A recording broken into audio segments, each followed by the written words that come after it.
ঢালিউডে ঘটে গেল এক চমকপ্রদ ঘটনা। গুলশানের একটি ভিআইপি শপিং মলের উদ্বোধনী অনুষ্ঠানে একই সঙ্গে হাজির হলেন জনপ্রিয় তারকা শাকিব খান ও অপু বিশ্বাস।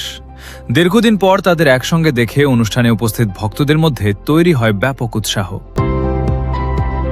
শাকিব অপুকে এভাবে একই অনুষ্ঠানে পাশাপাশি দেখে উচ্ছ্বসিত ভক্তরা। সামাজিক যোগাযোগ মাধ্যমে শুরু হয়েছে নানা আলোচনা ও কৌতূহল। তবে তাদের এই একসঙ্গে উপস্থিতি কি শুধুই একটি অনুষ্ঠানের আনুষ্ঠানিকতা, নাকি এর পেছনে রয়েছে অন্য কোনো চমক? চমকের এখানেই শেষ নয়। শাকিব খান ও অপু বিশ্বাস একসঙ্গে সবটির উদ্বোধনী ফিতা কাটেন।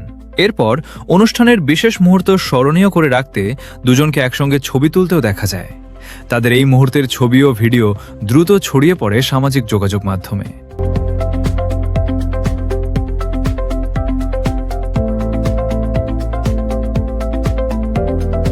সো দর্শক, আজকের এই ভিডিওটি এই পর্যন্তই। যদি ভিডিওটি ভালো লেগে থাকে তাহলে ভিডিওতে একটি লাইক, একটি কমেন্ট আর অবশ্যই চ্যানেলটি সাবস্ক্রাইব করতে ভুলবেন না।